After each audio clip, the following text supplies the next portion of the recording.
Welcome to Our Girl Relationships. We talk about the problems people face in their day to day lives.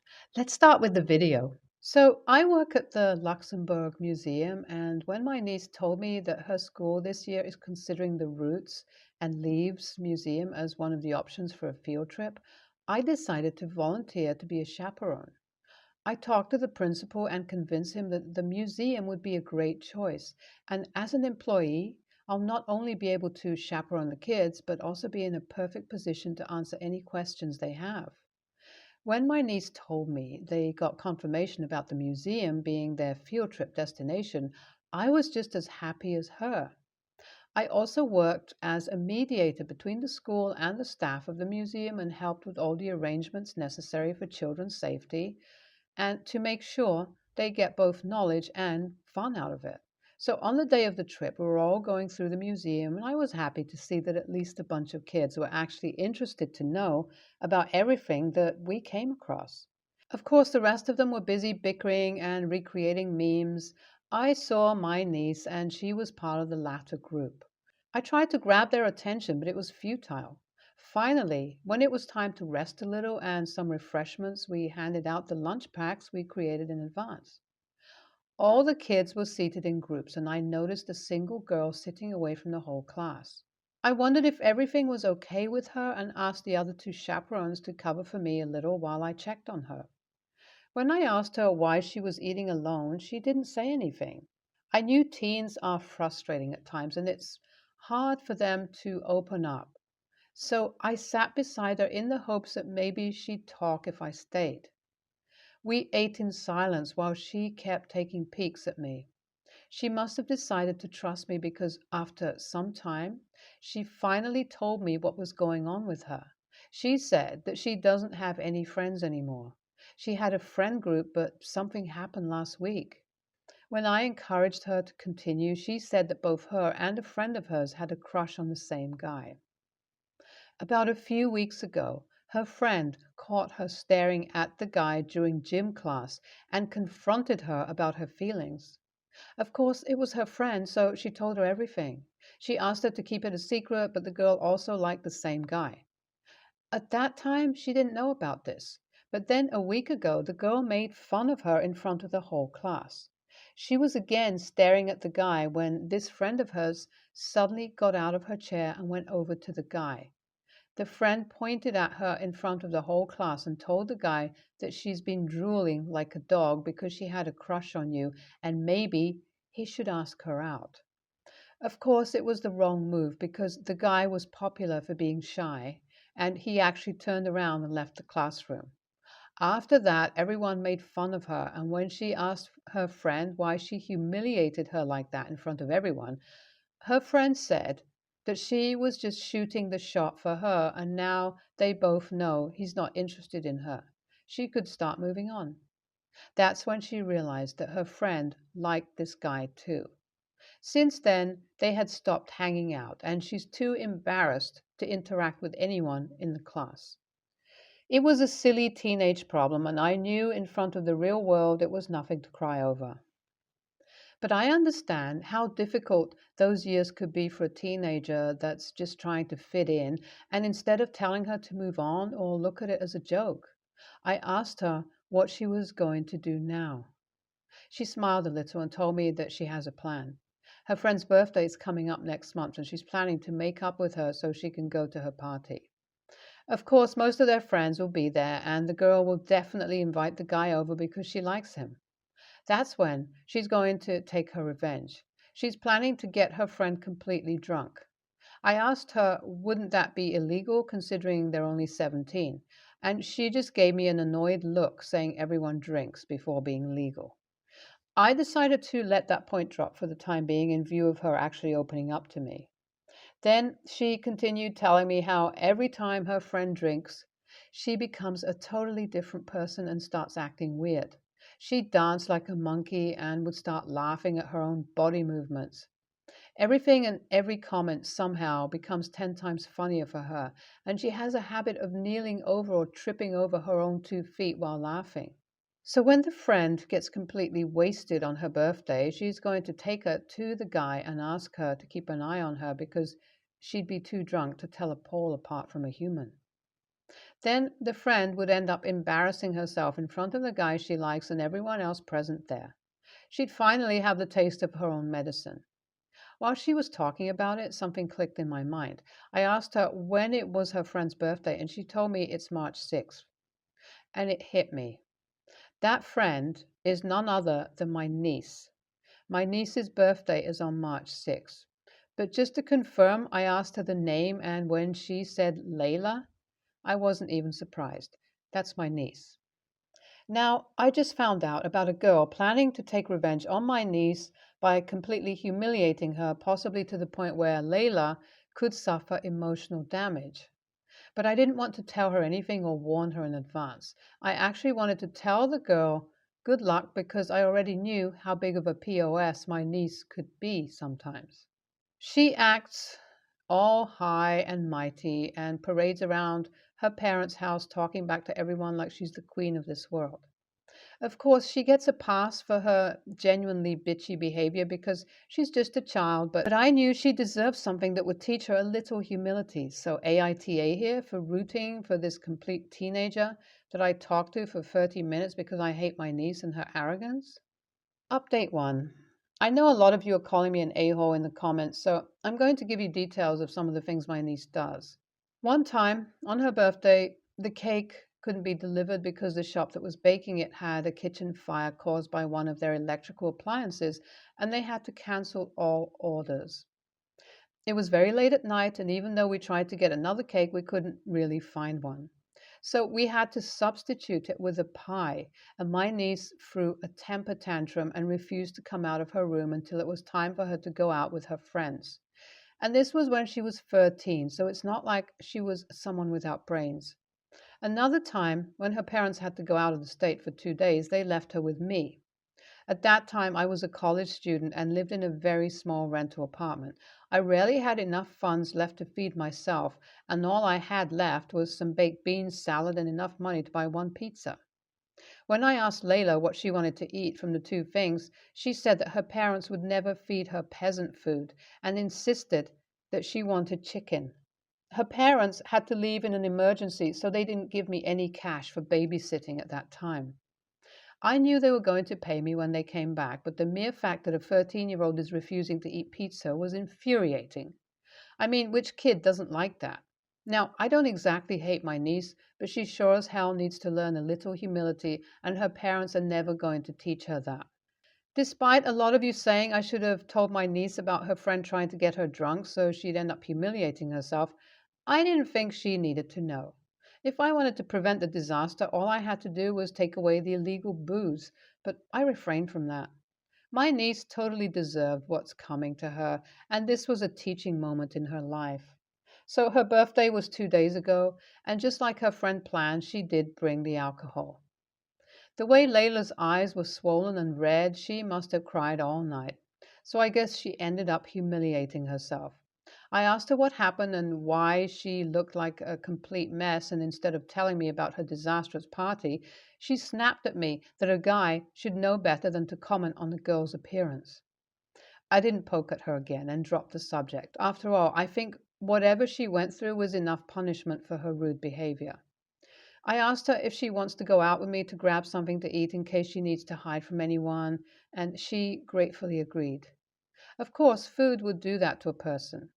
We went to an arcade and grabbed Chipotle, but she didn't tell me what happened. But nonetheless, I am satisfied after seeing that she has become a little quieter and even said thanks without sounding like a complete ass. So remember my niece and her friend? Well, when I went to my sister's house today, they were hanging out there. I was surprised to see the friend after everything she told me and everything she did to Layla. She also recognized me as the person who chaperoned their field trip, and I told her that Layla is my niece. She was shocked to hear that. She must have remembered our conversation from way back then, and before she could say anything, I asked both of them to help me out with the stuff that's in my car. Layla just said it's beneath her, but her friend gladly helped. When we were outside, she asked me if I had told Layla anything, and I told her that her secrets are safe with me. She started to apologize to me, thinking that I must be angry at her, but I just said that I didn't know at that time who was the girl she was talking about. Thankfully, she didn't remember that she told me the name of her friend. Before she could bring up the topic again, I also told her that I don't want to know whatever happened between her and Layla and that their friendship is something they need to work on and I don't want to be involved. Then I came back into the house. After that, we didn't talk at all and she left pretty soon. I hope that this chapter would end here and she's moved on from it all. YTA. Oh my God, you're the kind of person who misguides the teenagers and uses their emotions to manipulate them. You're completely the a-hole. You should have told the girl to stop trying to get back at Layla and accept herself and make genuine friends, but you just left her alone to make more mistakes. YTA, the girl sure is someone who could learn about how to move on and not be mean, but what I can't believe is that you, as an adult, would promote toxicity and bad behavior amongst teens. That's just horrifying, and you don't even deserve to chaperone your own kid, let alone a whole class. I, 27, female, have a younger sister, 20, female. We did not have good parents. They parentified me from the time I was 8 years old, and it only got worse. My parents were emotionally and physically unavailable to both of us most of our lives, and because I was so young and because my sister was so needy for me, it created a toxic relationship between us. She reached a point of selfishness over me. She expected me to have no life of my own. She got mad at me when I got a job after I left school so we could both have better, but because I wouldn't be walking her home from school and there with her in the hours after school. She wanted me all the time. A few times she even faked being sick to keep me from going to work because she wanted me to lose my job. It was not good for either of us. I think at some point around 7 years ago, I stopped loving her. She felt like a burden. I couldn't be what she wanted me to be. She wanted someone who knew everything, who loved her and wanted to dedicate my life to her. She also wanted someone who would do what she wanted. That was not me. I ended up moving out. I would send money for her, but I rarely visited because when I was there, she wanted me to cook her food, wanted me to buy her nicer clothes, wanted an Xbox, makeup, and all kinds of stuff. From the second I would get there until the second I drove off, she'd be asking for more and more. She was a kid, and I understand that better now. But honestly, I wasn't in the place to raise a kid. Fast forward to last year. She told me she had gone to college, that our parents had given her the money to go, and how she wanted me to visit her and bring her stuff to fill her dorm room with. I asked her if she was serious. She told me it was my job to make sure she was able to land on her feet. I brought her some stuff, but it wasn't enough. We fought. She wrote me out a list of stuff she wanted. I ignored it. She left the dorm and moved into an apartment with friends. About 2 months ago, they were told they would be kicked out because they were way behind on rent and couldn't promise it would be paid. She called me for help. She asked me to help her pay. She told me she needed me to bail her out. I said no. She called and left several voice messages asking for my help with it, but I didn't give it to her. I didn't want to be on the hook for her. I got a call a week ago saying she was now homeless and it was all my fault. She told me I should have helped. I should not have ignored her calls for help. She called me a bitch and a useless mother. I'm expecting a baby with my husband. I told her I wasn't a mother yet. She told me I became a mother when she was born and I owed her better. I feel bad. I also feel torn. So AITA? NTA, the only eight H's in this situation are your parents. They have allowed your sister to not only rely on you, but become a person who cannot be independent for anything. You were not her mother. Did she not try and at least reach out to your parents first, or has she pretty much given up on them? I feel bad for both of you, and I hope your sister eventually realizes the unfair position you were put in as a kid. I'm really sorry for what happened to you. It was really unfair. And I'm sorry that what your parents did to your sister left her so that she is weirdly insistent on you taking care of her and proving it by buying her things. Even if she was your kid, it wouldn't be your responsibility that she didn't pay rent and got evicted. And it's definitely not when she is your sister. You definitely aren't the a-hole right now, or for the whole situation. In a weird way, I'm not sure your sister is, though she's acting like one. She seems very broken, but you didn't break her. Your parents did. They are the a-holes, and it's not your job to fix her, especially if she thinks she's fine. I, 26 female, am an English and journalism teacher at a high school. I was hired last year, and this year I've been given a journalism class. To preface, I wasn't told I was going to have this yearbook journalism class until the first day of school. I was tasked with recruiting, building the curriculum, doing weekly newscasts, and creating the yearbook. I was shocked and a little excited because I enjoy doing these creative things anyways. I had been a part of both classes in high school and college, but my principal said that she's known for a while and meant to text me over the break, but forgot. So I was thrown headfirst into learning ninth grade curriculum and having to plan for a year's worth of journalism classes that I could have been doing over the break. I'm flexible, I can do this, even though it causes me anxiety. Later on, we get our students and they begin working on the yearbook. I take a 2-week vacation during which they did everything to prep for the yearbook. And I come back ready to hit the ground running.